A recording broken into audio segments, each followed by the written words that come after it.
Restaurant Unstoppable. Inspire, empower, and transform the industry.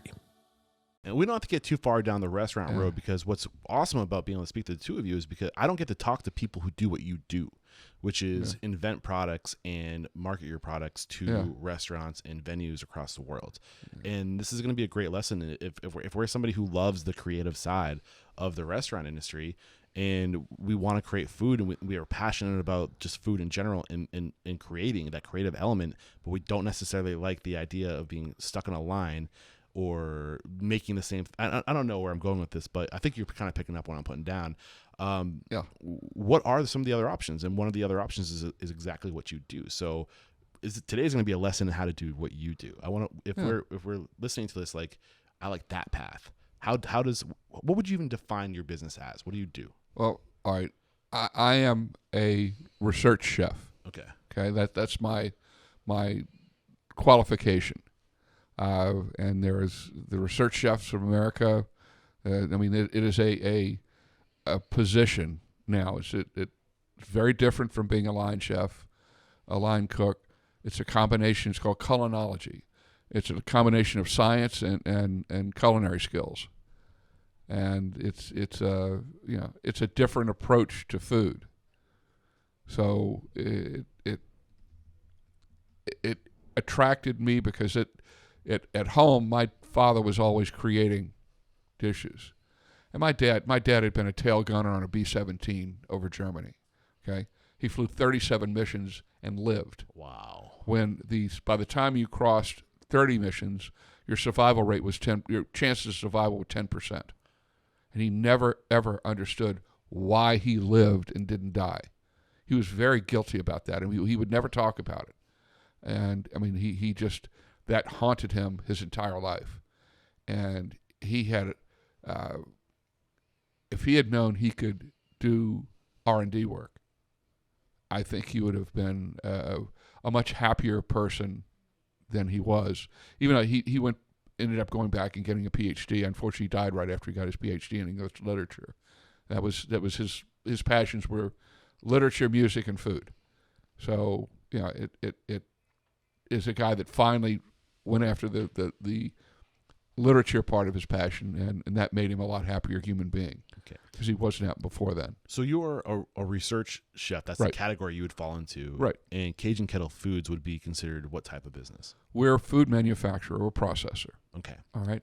And the way that the path that we took into this was when I was still in San Francisco working for the Rossies at What This Country Needs. We had one of the outlets we had was adjoining the Hyatt Hotel on Union Square, and we were there. That's where we produced all of our soups because they had this huge boiler system and we had free steam. So they had built-in kettles and stuff. And we had a gentleman named Mr. Ng who was this wonderful Vietnamese chef, and he would cook soups at night. And in the mornings, you'd go in at about 6:30, 7 o'clock, and there would be 5-gallon buckets lining the floor. And he would just leave them out to cool off, okay? You don't do this, okay? How we survive without killing anybody, I don't know. But we were, that's how we were producing. And one day, a guy walked in, and he was a research chef, okay? And he worked for a company called Cryovac. And at that point in time, Cryovac owned another division of that company, owned 4,000 restaurants. They owned a bunch of fast food restaurants all over the country, and they were having problems with distribution. So they'd figured out that they could take the beef casings that they made that had clips on them and put liquids in them and chill them real fast, pack them over pasteurization temperature, and chill them real fast. And you would get a shelf life, and you could get a month out of a bag of soup. So they could make first quality food, pump it hot into these bags, chill them, and put them in a truck and get them to Daryl's and what else? El Torito, they owned that. They owned Daryl's. They owned a whole bunch of these chains all over, and they could ship that way. And that led Cryovac into being a fairly small company with real heavy plastics technology on things like gas pass-through, all the science of a boil bag and of modern packaging, to what we do at Cajun Kettle, which is use the same basic cap cold concept, and it's astounding what you can do. I mean, it makes commissary work and high quality food into restaurants a possibility, and a bigger and bigger possibility. But that's, and it's primarily because of the shelf life of being able to get it from one place to another without it spoiling. And the quality you can get out of it. And maintaining the quality. Yeah, it maintains the quality beautifully. So one thing I didn't ask, and I had meant to ask, and I don't think we're too far away from that part of the conversation, is if somebody's interested in being a research chef, what are some of the clues that suggest that might be a good path for you? What are the special skills you need to be a research chef? You need, first of all, you need a basic understanding of the science of food. Okay. Because if you don't understand how it works, you may be able to come up with a really great dish in a restaurant. You probably won't be able to replicate it. And then when you take it, if you're doing this for commercial use for like a restaurant group, you might not be able to manufacture it exactly the same way you can do it with a pan and a gas burner and stuff, because that there's different things that happen in timing and temperatures and stuff that make it a different world. What about some like the natural skills or natural abilities? All right, that's one. You've got to be creative. Got it.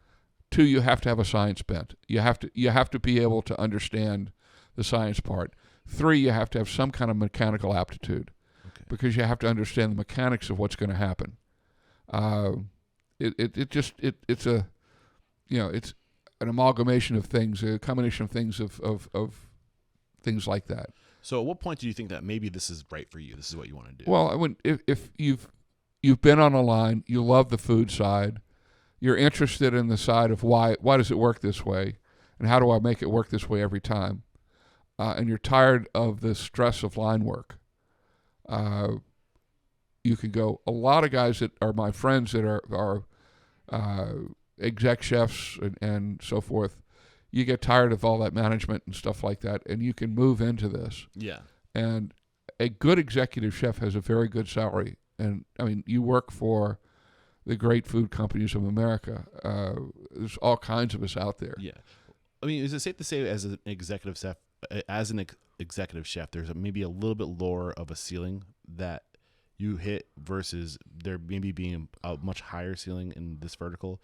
Because you're kind of limited, because you have basically where I'm getting at is intellectual property. Right, exactly. And I think people don't realize if you're a creative person and you can create things that not other people can't create, the sky's the freaking limit. Exactly. And I think it's important to recognize if you're good at something, don't sell yourself short. Not to say there's anything wrong with I could never be a line cook. The skill sets you need to be able to manage and juggle that many things, I would not last. I know I couldn't do it. So please don't interpret what I'm saying as that not being a respectful job. But if you are one of the few people that have a science brain and you're creative and you're mechanical, like all these things you're saying, and